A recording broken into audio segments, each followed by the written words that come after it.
Olá, é Desanete, dando continuidade à nossa série sobre créditos de carbono.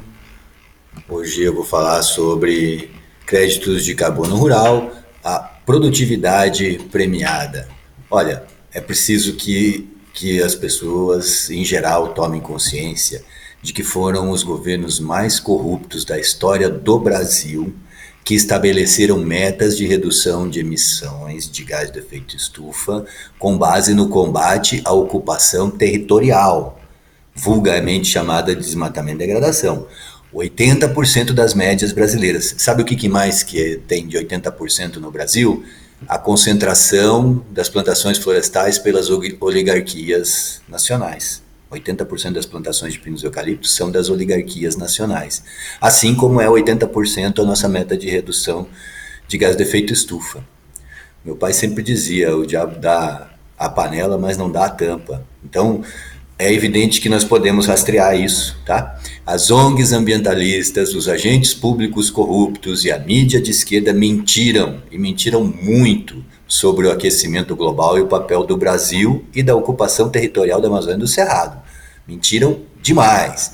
Como mentiram muito e como acontece com qualquer mentiroso, é preciso constantemente ficar inventando uma nova história para fazer colar as mentiras anteriores. É uma mentira muito bem paga, que gerou diversos fundos, né, espalhados aí pelo país, que financiaram a nossa entrada na maior crise social e financeira que o Brasil já experimentou. Como todo mentiroso, também foram descuidados e deixaram rastros que podem ser utilizados para identificar o desvio de trajeto, né? E todos os acertos que tiveram que ser feitos e realizados para calar os que perceberam a manobra.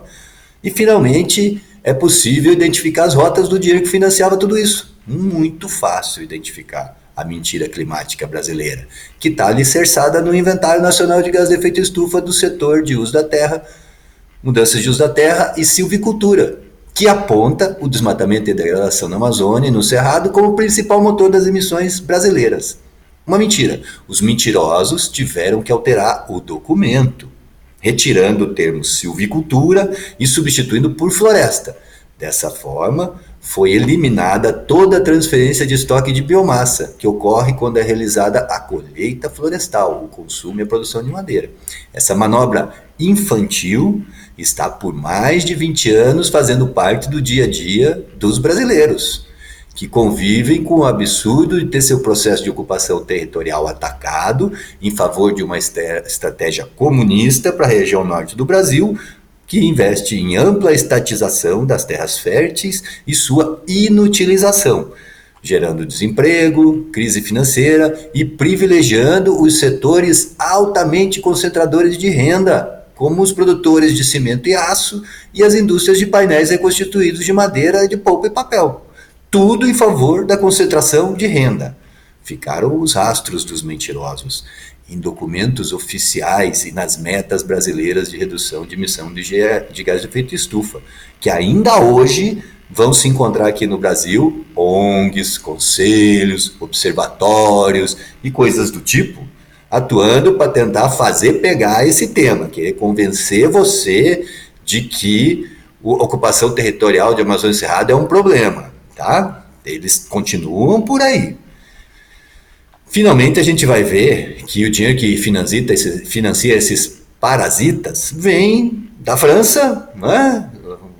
Botou a cara de fora, né? Botou a cara aí o Macron e dos empresários que concentram renda no Brasil, as oligarquias.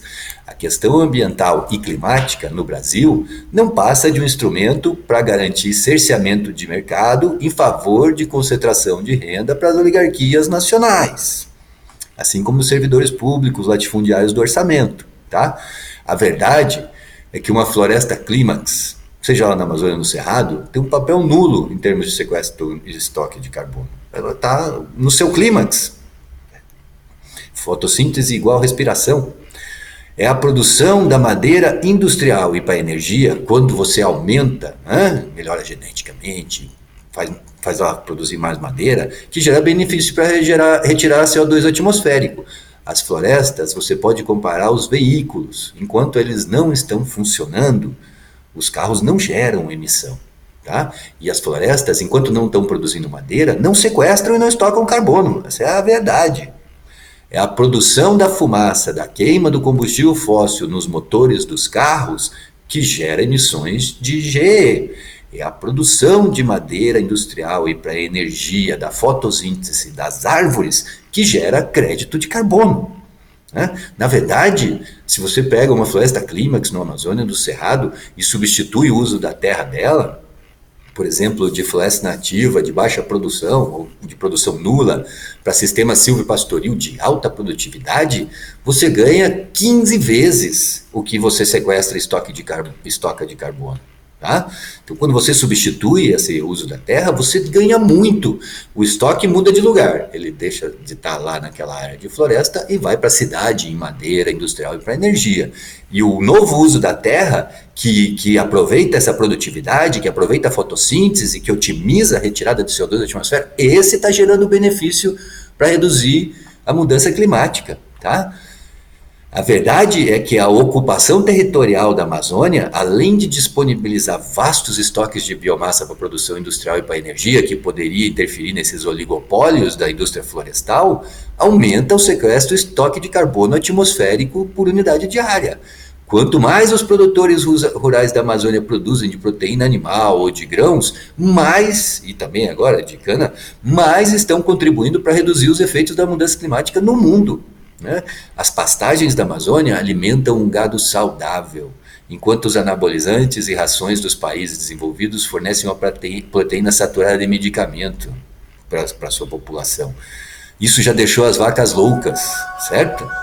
É essa qualidade da produção brasileira que os mentirosos das ONGs querem evitar que chegue aos mercados mundiais, pagos pelos franceses e pelas oligarquias latifundiárias brasileiras, que vivem de financiar ineficiência em favor delas mesmas.